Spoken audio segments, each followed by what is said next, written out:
여러분 안녕하십니까? 오늘이 2025년 11월 15일 오전 11시 11분을 지나가고 있습니다. 요즘에 주자를 하고 있잖아요. 이번 시간에는 이 경세론에 관해서 얘기를 하도록 하겠습니다. 그러니까 경세론이라는 것은 이제 경제와 세금, 이런 부분에 관해서 주자는 어떻게 생각을 했느냐, 이것을 알아보도록 하겠습니다.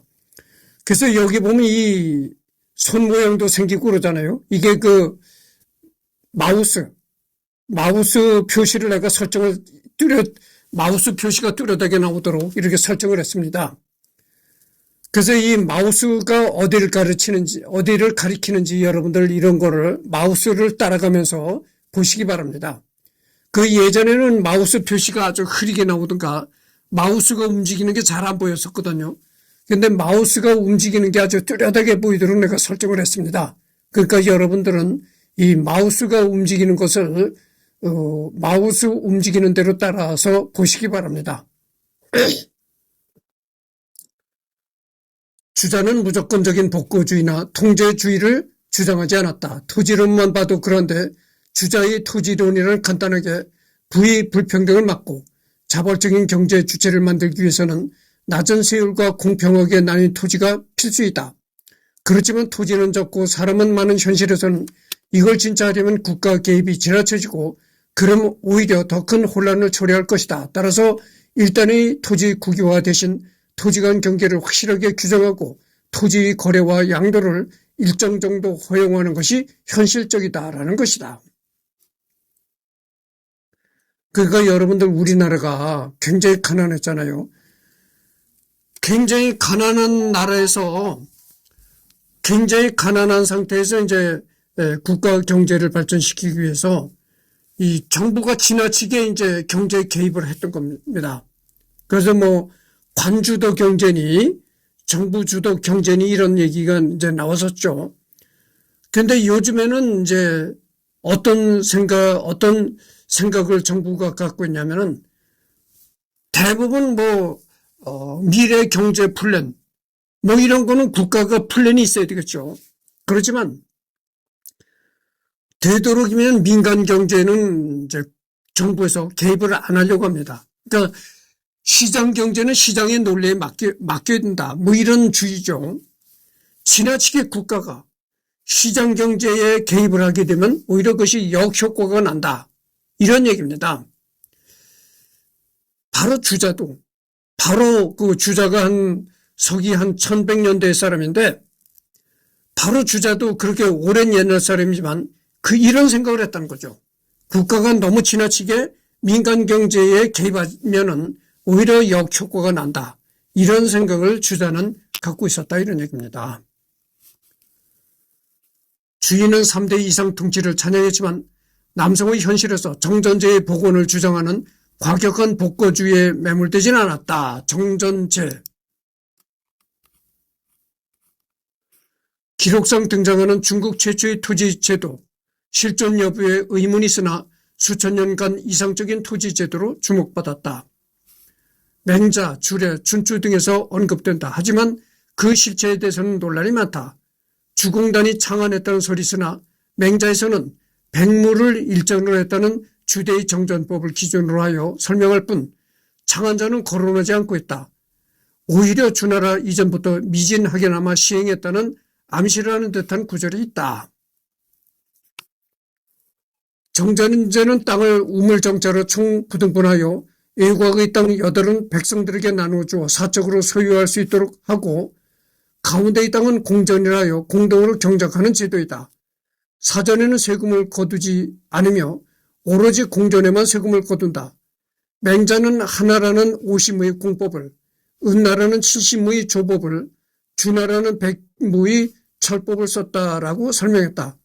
하나라는 한 명이 밭 50무를 받고 5무의 소출을 세금으로 거두었으며 은나라는 630무의 땅을 부등분하여 가운데 땅은 공전을, 나머지 560무를 8명에게 각각 70무씩 나누어 주었으며 사전에서는 세금을 거두지 않고 공동 경작하는 공전에만 세금을 거두었으니 세율은 9분의 1이었다.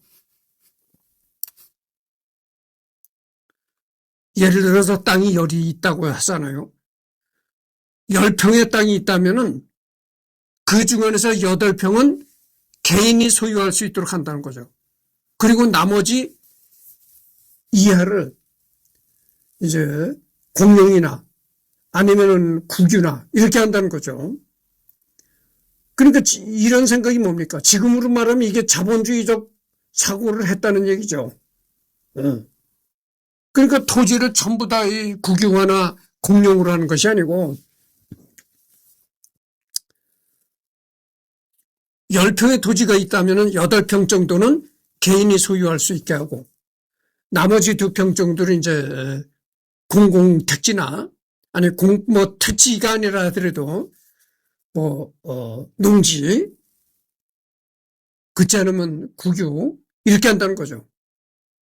그러니까 이것이 주자가 생각했던 것이 이게 지금 시각으로 본다면은 이게 자본주의적 발상을 했다. 이런 말을 할 수가 있는 거죠.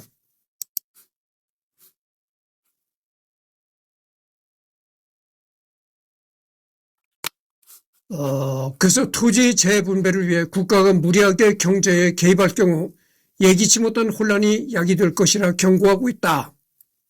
그러니까 이게 뭐냐면 그겁니다. 방금 전에도 내가 얘기를 했지만 국가가 지나치게 민간 경제에 개입하지 말라. 오히려 그것이 역효과가 난다. 이런 얘기입니다. 이런 생각을 주자는 갖고 있었다. 이런 얘기입니다. 또한 정전제의 복원을 위해선 농지 압류와 재분배가 불가피하므로 황무지는 광활하고 인구가 희소했던 서한 초기나 동안의 중흥기가 마지막 기회였다는 주장이다. 또한 그는 맹자의 왕도를 논하면서 철저한 토지 조사에 근거한 공정한 징세와 투명한 재정 지출만이 정전제 이상의 수렴에 관한 유일한 현실적 대안임을 역설하고 있다. 요컨대 그는 남성의 현실에선 부민과의 타협 속에서 점진적 개선책을 마련할 수밖에 없음을 인정하고 정전 이상을 구현할 수 있는 현실적인 대안을 모색했던 것이다. 세금을 물릴 때는 아주 공정하고 투명하게 세금을 징수해야 된다 이런 얘기입니다. 세금을 이렇게 부과했을 때 국민들한테 이렇게 세금을 부과했을 때 이런 세금이 어떻게 나오지? 이건 세금이 부당한 거야. 이렇게 생각이 들면 안 된다는 거죠. 그러니까 아주 투명하고 공정하게 징세를 해야 된다 이런 얘기입니다.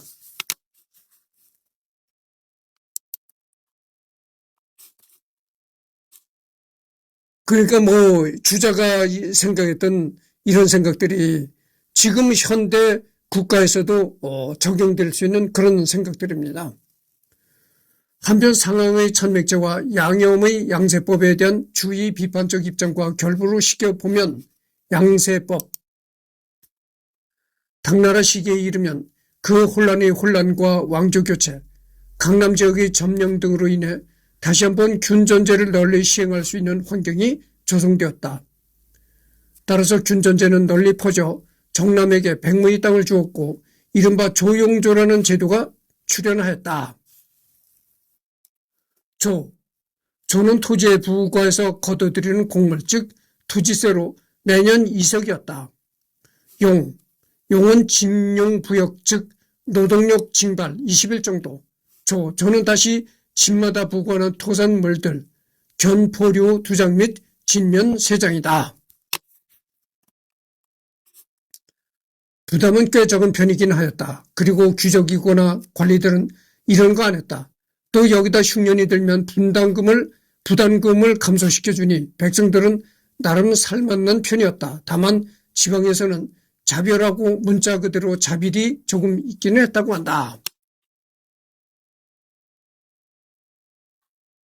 토지제도나 조세 문제는 아니지만 당나라를 설명할 때 빼놓을 수 없는 것이 부병제다. 부병제는 균전제와 다시 긴밀하게 연결되어 있었는데 절충부라는 곳이 있었다. 땅을 주는 대신에 농사가 끝날 때마다 농민들을 모아서 군사 연습을 시키는 것이다. 절중부 하나에 1000명가량 소속되었고 당나라의 전성기에는 전국에 650여 곳이 있었다고 한다. 뭐 하여튼 깊이 들어가지 않겠습니다. 주시는 기본적으로 경작지 경계를 분명히 함으로써 공공부문과 사적 영역이 동시에 혜택을 누릴 수 있다고 생각했다. 그는 토지 겸병과 불법 점유는 판적의 혼돈과 전세의 불균 등을 야기했고 그 결과 불평등의 심화 및 조세 정의의 실패가 발생했다고 보았다. 땅이 없는 빈민이 세금을 내고 땅을 가진 부비는 조세를 회피하는 부조리가 생겨난 것이다. 주인은 이를 모두 경계가 부정한 결과라 판단했다.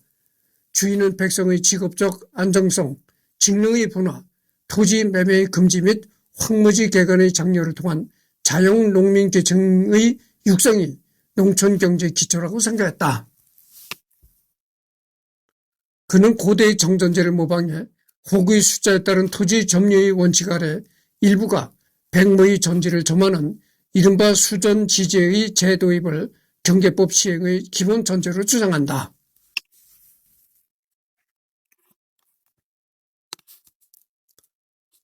주인은 그러나 당초의 균전제와 같은 토지의 국유화 및 국가 권력에 의한 토지의 균 등 재분배 등 파격적 주장의 실효성을 의심했던 것으로 보인다.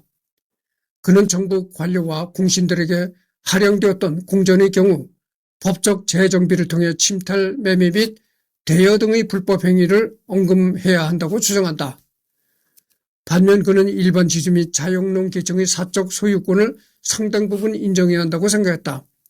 그는 토지 소유권을 취득하는 방법으로 상사, 세습, 혼인매매 등의 형식 모두 인정하고 있으며 토지 사용과 처분에 있어 대여, 매매, 교환 등을 일정 정도 허용해야 한다고 보았다. 주의가 이 정도의 토지 사유권을 인정하고 있으면 도학의 경세 담론에서 중요한 의의를 갖는다. 표면적으로 정전제는 토지 국유화를 전제하고 있지만 결국 경자유전의 원칙이 입각한 자영농민층 육성 체계를 할 수 있다. 그는 정전제 이상에 따라 토지는 원칙적으로 국가에 귀속되어야 하지만 사용 및 처분을 포함하는 실질적인 소유권은 결국 백성에게 주어야 한다고 생각했다. 그러니까 이런 생각들이 주자의 이런 생각들이 지금 시각에서 보면 이게 공산주의적인 발상이 아니라 자본주의적인 그런 그 형태에 가까운 그런 생각을 했다. 이렇게 생각할 수가 있는 겁니다. 개인 자영농을 육성해야 된다. 뭐 이런 식으로 얘기를 했으니까 지금 현대의 용어로 말을 하자면 자본주의적 발상을 했다. 이렇게 밖에는 얘기할 수가 있습니다. 주자는 자본주의적 발상을 했다. 일면 과격한 복고주의자의 수사를 차용하지만 종합적으로 판단컨대 주인은 적어도 토지 소유와 분배의 문제에 관해선 오늘날로 치면 온건한 중도 좌파 정도의 입장을 견지했던 것으로 사료된다. 그러니까 여기 이거는 뭐냐면은 좌파 정도의 온건 좌파 정도의 생각을 했다. 이런 얘기는 뭐냐면은 좌파라고 해서 극좌라든가 완전히 이런 뭐 아주 완전 이런 생각이 아니고 자본주의적 발상을 함과 더불어 이 공공의 개념이란 걸 생각했다 이런 얘기입니다. 그러니까 자본주의식의 생각을 하긴 하는데 완전히 100% 자본주의를 가는 것도 문제가 있고 그렇다는 얘기죠. 그래서 이제 자영농을 육성하고 그러되 공공의 부문도 있어야 된다 이런 얘기를 이제 그런 주장을 했다는 거죠. 그래서 이제 중도 좌파 정도의 입장을 견지했던 것으로 사료된다. 이 외에 본접하고 과단 예법을 실정에 맞게 간소화하고 기존의 미신에 가까운 천인가문 사상을 타파한 것도 큰 공로를 할 수 있다. 여러분들 내가 이 주자가 유학에 관한 인물이잖아요. 유교에 관한 인물이라서 유교에 관해서 잠깐 얘기를 해주겠는데 지금 뭐 제사를 지내려고 보면 말이죠. 뭐, 홍등백서, 어? 홍등백서라는 게 뭡니까? 붉은 것과 흰 것은 동쪽으로 배치해라. 그러니까 붉은 과일과 흰 과일은 동쪽으로 배치해라. 제사상 동쪽으로 놔라 이런 얘기죠. 뭐 그런 그 의례 법칙들이 있어요. 전해져 오는 의례 법칙들이 있다고 하죠. 뭐 그게 유교의 예법이다 뭐 이런 식으로. 그러니까 유교를 팔아서 그런 얘기들이 생긴 겁니다. 근데 내가 얘기했듯이 원래 유교는 그런 게 아니에요. 뭐 제사상에 어디에 어느 쪽에도 어떤 과일을 놔라. 어? 동쪽에는 어떤 홍등백서, 서쪽에는 뭘 놔라. 이런 얘기가 원래 유교에서는 그런 게 없는 겁니다. 그게 유교가 많은 세월을 내려오면서 변질이 된 거예요. 원래 유교라 하면 또 그러잖아요. 우리가 어떤 유교에 대한 그 오해가 많습니다. 유교라고 하면 허례허식, 뭐, 장례나 제사 이런 데 허례허식이 많다고 그러죠. 그렇지 않은 거예요. 원래 유교는 소박함을 추구한다고 그러죠. 소박함. 소박함이라는 게 뭡니까? 지나치게 과대하게 허례허식을 부리지 말라 이런 얘기죠. 오히려 유교가 그런 건데 이렇게 세월이 흘러내려오면서 유교가 잘못된 방향으로 변질이 된 겁니다. 그러니까 그 변질을 누가 시켰느냐? 후손들이. 예? 세월이 자꾸 내려오면서 후손들이 유교를 잘못된 방향으로 이렇게 변질시켰다 이런 얘기입니다. 원래 유교는 그렇지 않아요. 원래 유교는 허례허식이나 이런 걸 멀리했다 그죠. 그 다음에 저작. 그 주자는 어떤 책을 썼느냐 뭐 이런 건데 저작. 주자어류. 주자어류라는 걸 이제 또 썼죠.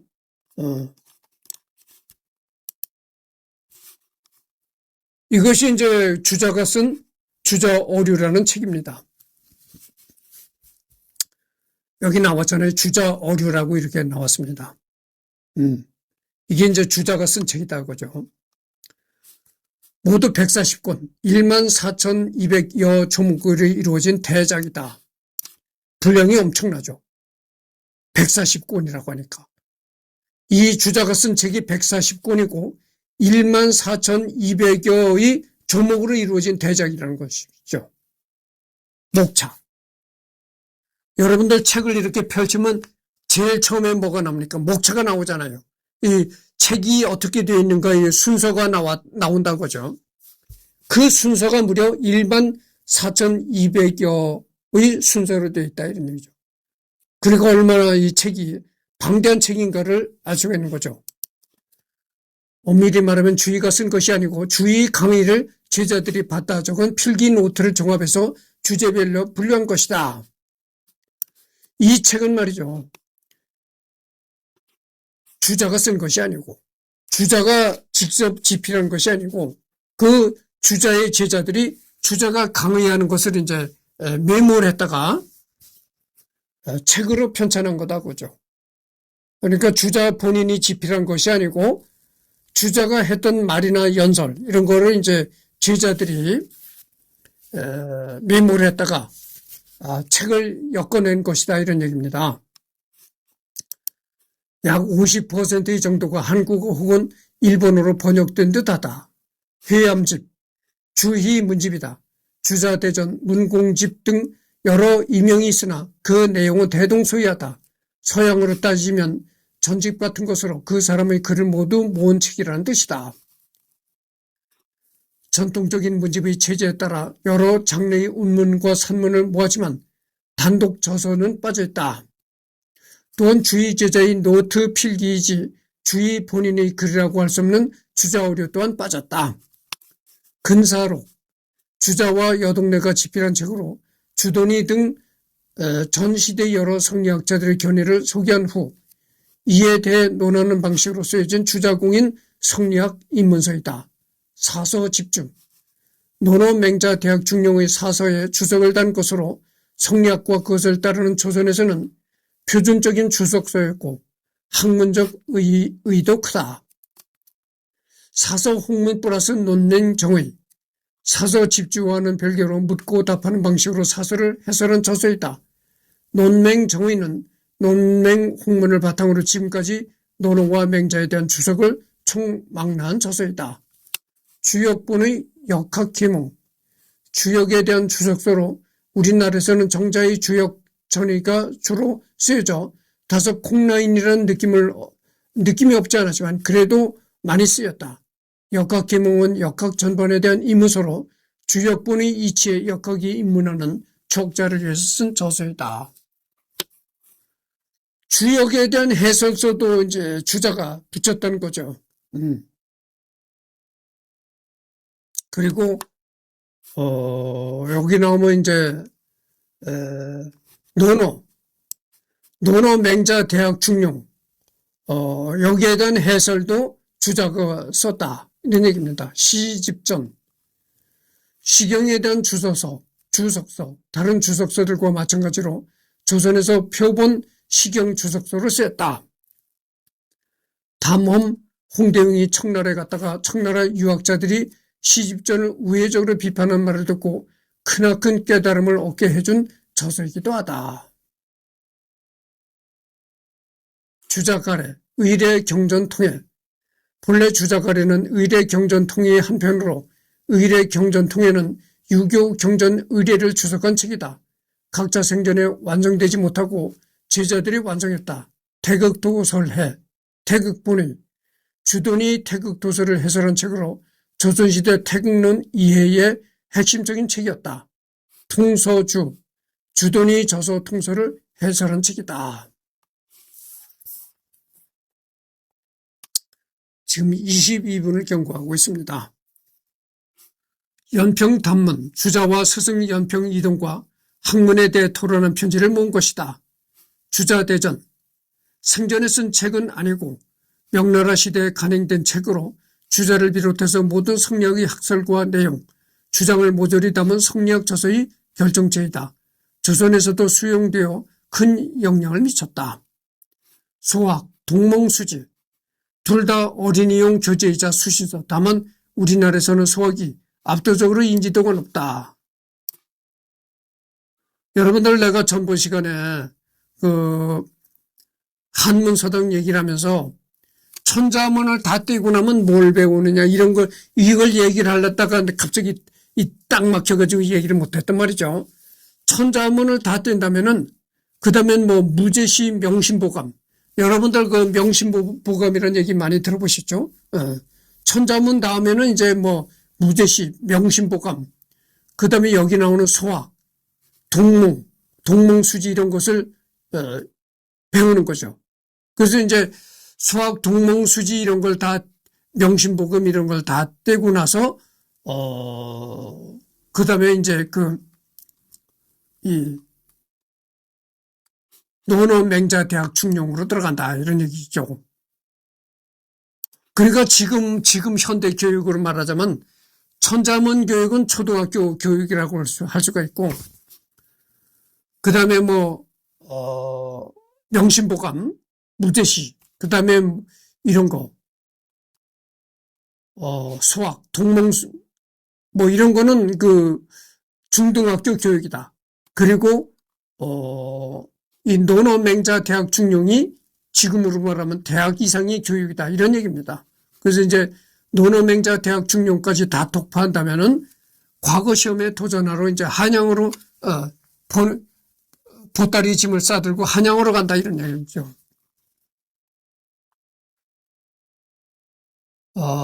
주자전서 상해고적 출판사의 안휘교육출판사가 2002년에 함께 내놓은 컴필레이션으로 주의와 관련된 텍스트의 완성판 총지편 같은 서적이다. 현재 업계에서 주의 글을 인용할 적에 표준으로 사용한다. 현대 하드커버 장정으로 모두 27권이고 수록 저작은 다음과 같다.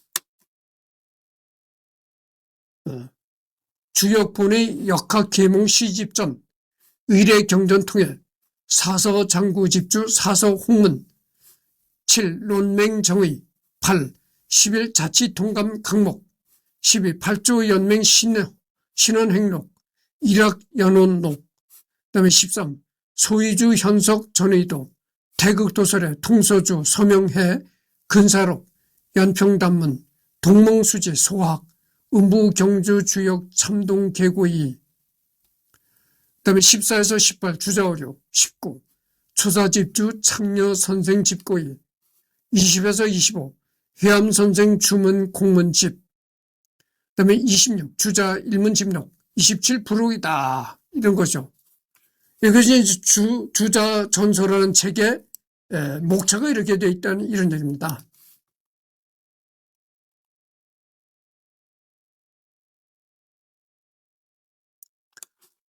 주자전서가 목차가 이렇게 돼 있다는 게 아니고 주자전서가 이런 구성으로 돼 있다 이런 얘기입니다. 그다음에 명언, 주자의 어록이죠. 그럼 주자가 뭐라는 말을 남겼느냐? 정신일도 하사불성, 정신을 하나로 모으면 할 수 없는 것이 없다. 정신력을 굉장히 중요시한 겁니다. 정신력을 한 곳으로 집중해서 하면은 못 이룰 것이 없다 이런 얘기죠. 그 정신력이 그만큼 중요하다 이런 걸 이제 얘기한 거라고 할 수가 있죠. 그다음에 소년은 늙기 쉽고 학문은 이루기 어려우니 한순간도 가벼이 여길 수 없다. 소년 2로 항난성, 일천 광음 불가경,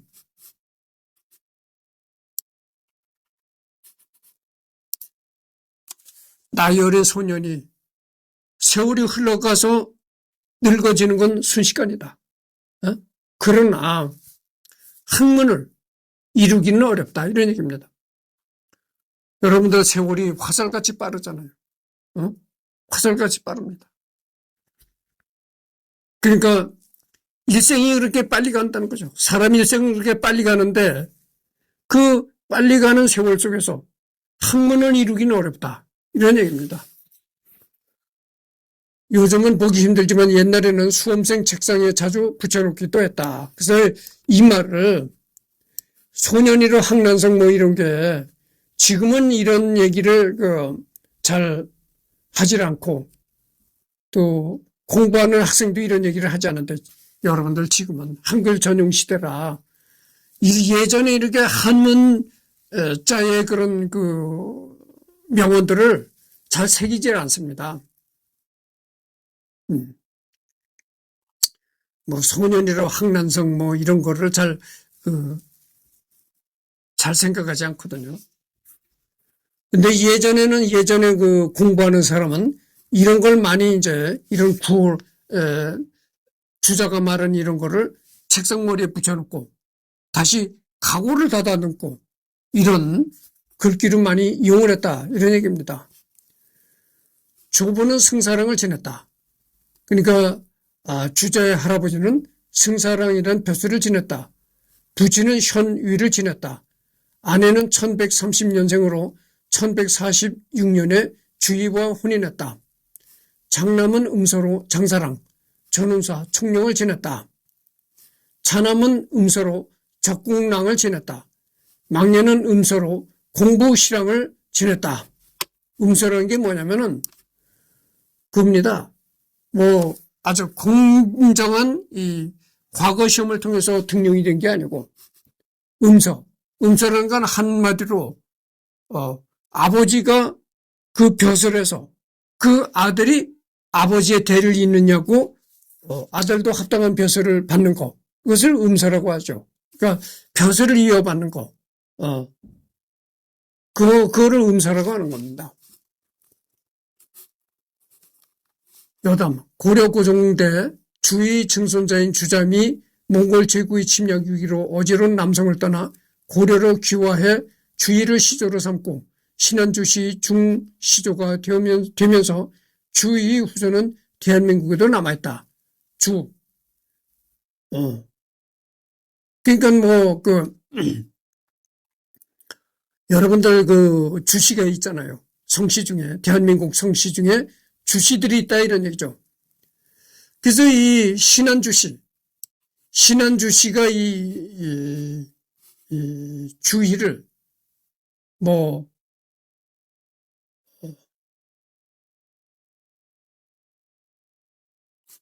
여기 보면 이겁니다. 주희한테서 증손자가 있었는데 그 주희 증손자인 주잠이 몽골 제국이 침략했을 때 그때 어지러운 시국을 피해서 이제 그 고려로 귀화했다는 거죠. 고려 사람으로 이제 귀화했다. 그리고 지금의 그 사람이 지금의 신한주시 중시조가 되었다. 이런 얘기입니다. 참고로 고려 열전에 나오는 주열은 주잠의 아들인 주여경의 아들이 아니라 주경여의 아들이다. 현대 중국의 교육 과정에서는 수학교에서 주의 작품 2개를 배운다. 상나우시에는 주의 기념관이 있고 후손이 관장을 맡고 있다.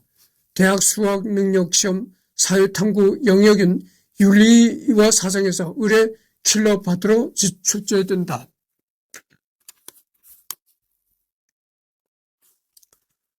동아시아에서도 어쩌다 한번 선지나 지문으로 어렵게 나온다 하더라. 유교 도통론을 정립한 사람이다. 도통은 유기의 도가 전승된 계보인데 요, 순, 우탕, 문왕, 무왕, 주공으로 이어진다. 주공 이후로 끊어진 성인의 계보를 이은 게 공자, 공자의 후계자 맹자, 맹자 이후 다시 오래도록 끊어진 계보를 이은 것이 북성의 주돈이, 주돈이 제자 정호와 정의, 그리고 정호와 정의 사전 제자가 주의가 된다. 지금 32분을 경과했습니다. 조금 더 해야 되겠죠.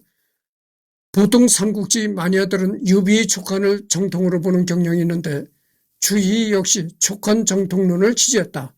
이전까지는 진수의 정사 삼국지가 조의를 정통으로 보았고 사막왕의 자치통감에서는 모두 정통으로 보지 않는 무통설이 대세를 이루었으나 주희가 자치통감을 보완한 자치통감 강목을 펴내면서 촉한 정통론을 주장한 이후 이쪽에 무게가 실렸고 지금의 삼국지연에 의해서 볼 수 있는 국가성 또한 이때를 기점으로 성립되었다.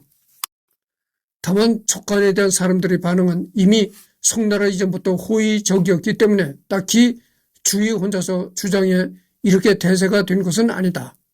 이미 북송 연간부터 관우만 해도 공적 사적인 차원에서 신으로 숭배받았다. 촉한 정통론 역시 상기했듯 동진시대부터 정치적인 이유이기는 하지만 이미 등장했다. 자치통감. 이것이 이제 자치통감이라는 거죠. 저자는 사막왕이 쓴 것이다 이렇게 되어 있고 시기는 11세기 북송 한문으로 기록되어 있고 권수는 294권이다. 기원전 403년에서 기원 후 959년까지 생전 분량이다. 동주 유의열왕 23년에서 후주 공제 원년까지다. 뭐 이런 얘기가 있습니다. 자치통감. 이 자치통감도 상당히 고전 서적으로서 상당히 그 가치가 있고 그런 책이죠.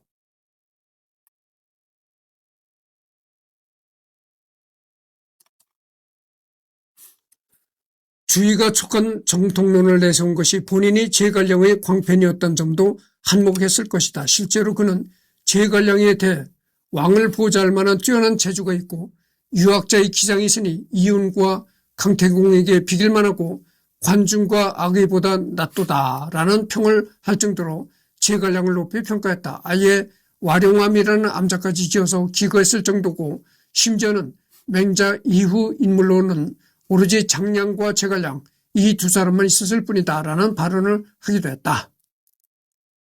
대학자는 이성과 별개로 비군이 둘을 유혹해서 첩으로 삼았던 의혹이 있다. 그러나 해당 의혹은 주의가 반도 학파에게 유당으로 몰리고 있던 시기에 나온 것으로 반도 학파는 주의를 탄핵하기 위해서 이 의혹을 제기했다.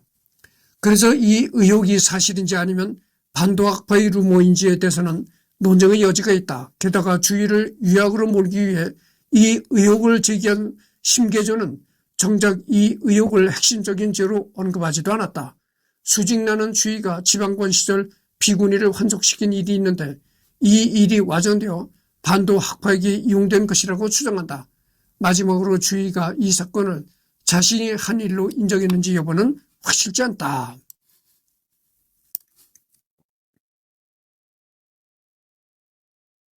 주자가 주자 성리학을 완성한 대철학자라는 그런 명성과는 어울리지 않게 그 당시에 비군이니까 여성이죠. 여자 중을 유혹해가지고 첩으로 삼았다.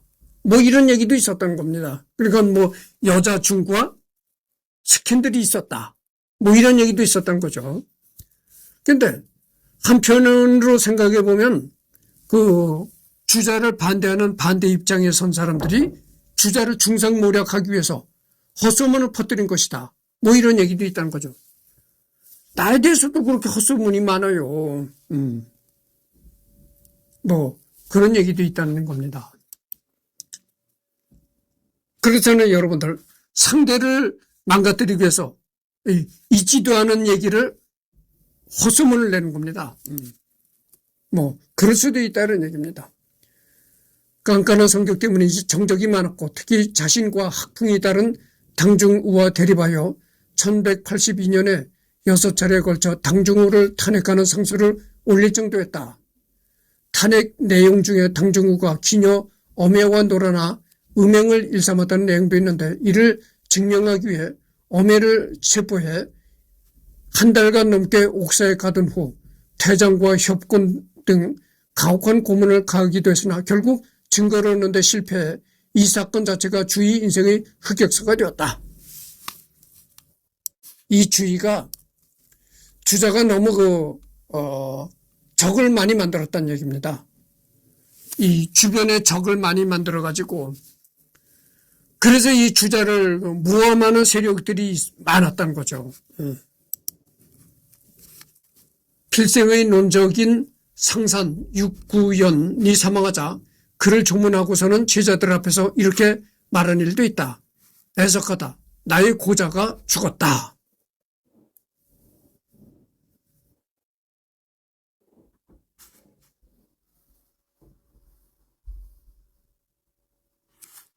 여기서 고자는 맹자의 논적으로 성무선악설을 주장한 그 사람 맞다.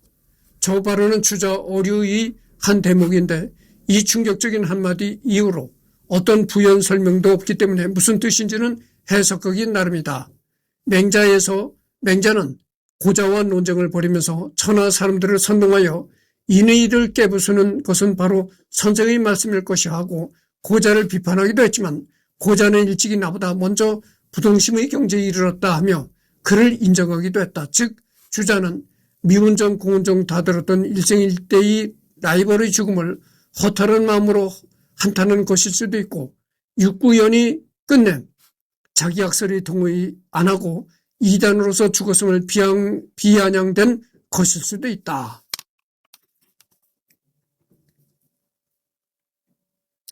그래서 지금 39분을 경과했습니다. 그래서 지금이 토요일 날이고 하니까 오후에 또 시간 있어요. 오후에 또 한번 하겠는데 다음 시간에는 이 대중매체에서 여기서부터 하도록 하겠습니다.